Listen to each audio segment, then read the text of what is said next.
के खान्छ भएर बर्बाद हुन्छ। त्यस कारणले कहिल्यै पनि जिब्राको बसमा आउँदैन, जिब्रोलाई कन्ट्रोल गर्नुपर्दछ। जस्तो खोज्यो जिब्रोले त्यस्तै दिन थाल्यो भने बर्बाद हुन्छ जीवन। शुद्ध आहार गर्नुपर्दछ। त्यस कारणले माछो पनि मेरो गुरु। कसरी गुरु भन्दाखेरि यसरी लोभ्यो भने मरिने रहेछ भनेर तत्त्वले माछालाई गुरु हुन्छ। त्यस्तै प्रकारले अनि सूर्यलाई गुरु हुनुभयो। सूर्यले के छ भन्दाखेरि घाम लागेको छ, फोहोर समुद्रको पानी, नालीको पानी, जहाँको पनि पानीलाई एकदम फिल्टर गरेर शुद्ध बनाएर सूर्यले माथि लान्छन्। अनि वृष्टि गराउँदाखेरि पवित्र पानी आउँछ। भने संसार यसरी हेर्नुपर्छ कि सूर्य जस्तो।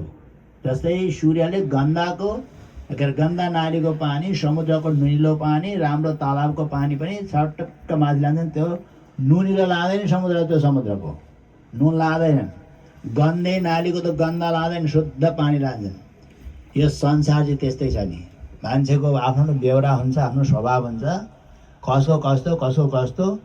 हामीले के लिनु पर्यो, जस्ता प्रकारले गन्दा नालीको पानी शुद्ध बनाएको हुन्छ त्यस्तै प्रकारले राम्रो कुरा लिनु पर्यो। यो कुरा मैले कहाँबाट सिकेँ भन्दा सूर्यबाट सिकेँ। सूर्य मेरो गुरु भन्छ।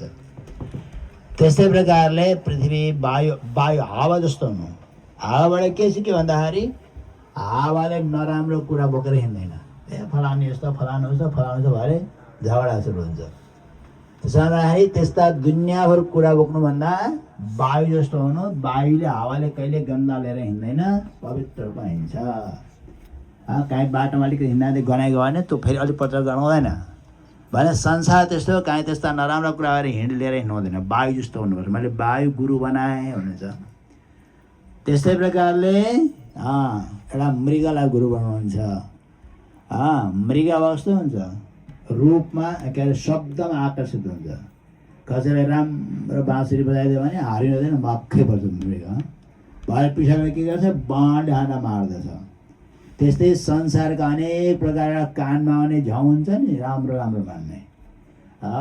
त्यस्तो भयो भने कान त्यतापट्टि लगाइदियो भने नराम्रो ठाउँमा राम्रो आवाज सुनेर राम्रो मान भरे मृत्यु हुन सक्छ। नराम्रा कुरा सुन्नु हुँदैन।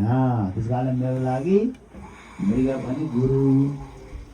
अनि एउटा कुमारीले गुरु, एउटा कुमारी लेख्नु एउटा बहिनी, यसले के गरेर लेख्नु भने नि हातमा चुरा लगाएको छ, चुरा धेरै लगाएको छ। अनि त्यो के अरे चामल छिन्किने भन्ने गरिदिएछ। अनि यसो हेर्नु त त्यो चुरामा